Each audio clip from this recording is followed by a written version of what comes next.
So I'm convinced that once you understand synchrodestiny, you will understand nothing less than the dynamics and mechanics of creation itself. But if that seems a bit abstract, I can also assure you that through synchrodestiny, you can develop the ability to manifest abundance in your everyday life. Abundance can mean many things. It can mean material wealth. It can mean emotional well-being and spiritual fulfillment. Abundance can mean the ability to fully experience love and compassion. It can mean feeling joy and being able to spread joy to others. And at the most fundamental level, an understanding of synchrodestiny can provide a sense of spiritual abundance, a sense that our lives are truly connected at every moment to the creative power of the universe.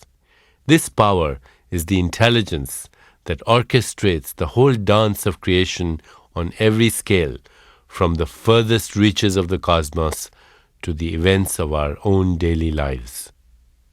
There are 7 key principles that must be grasped. Master these 7 principles, and you will have mastered synchrodestiny. You will know the secrets of how the invisible is transformed to the visible, how what has been only dimly felt becomes what is absolutely clear and tangible. Here are the 7 principles that underlie synchrodestiny. The first principle of synchrodestiny is the existence of the conscious energy field. By that I mean the underlying intelligence that gives rise to my body and your body and to the universe as a whole, from the stars and galaxies down to the atoms and molecules. All this is really the extended body which we all share.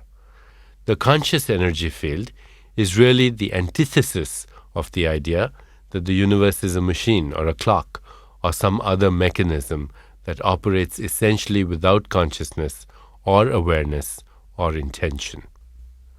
I refer to the second principle as creating cosmic connections.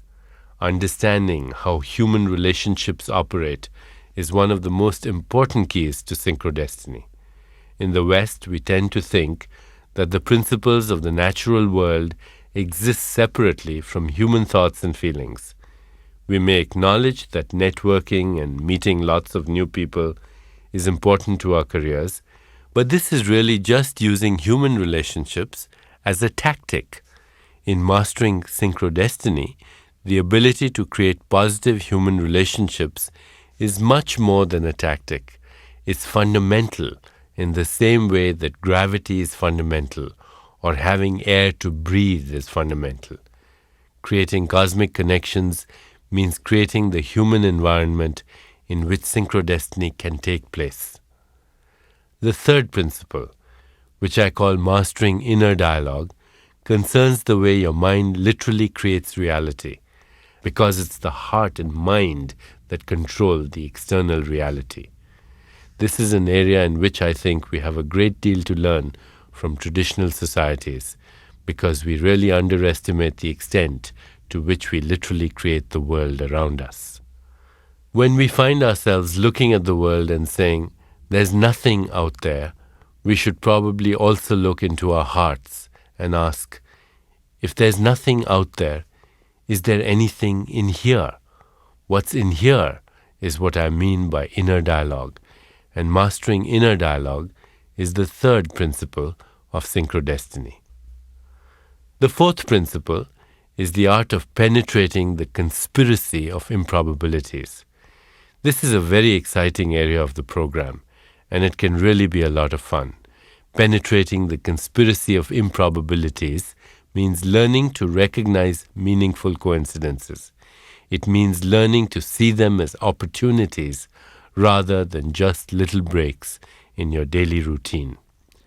The fifth principle deals with harnessing emotional turbulence. Once we understand that external reality can't be separated from internal reality, once we understand that the universe really is our extended body, it becomes very clear that negative energy within ourselves is very destructive. Emotional turbulence is a major barrier to the spontaneous fulfillment of desire, and transforming negative energy into a higher level of awareness is the fifth principle of mastering synchrodestiny. The sixth principle is learning to use the infinite organizing power of intention. Again, mastering this principle means letting go of the idea that the universe is basically an inert machine. It means getting beyond the idea that there are certain forces like gravity or electromagnetism, and that these forces control the universe to the utter exclusion of a force from within ourselves, such as intention. But intention is a force of nature, just like gravity. The seventh and final principle is really about taking the ideas presented at the beginning of the program about the conscious energy field and making them the guideposts of your own life, just as they are the ruling principles of the universe. Awareness that these principles are not just abstractions, that they are operating in everything we do, is really more than just awareness. It's really a kind of celebration. I refer to it as celebrating the cosmic dance. And that's also the name I've given to the seventh principle of synchrodestiny. When you have mastered synchrodestiny, when you have learned to synchronize your inner life with the universe itself, you are celebrating the cosmic dance. We really can recognize the connection between how we live our lives and the way the universe works, and we can live in harmony with that connection. The only thing that can really interfere with synchronicity is doubt.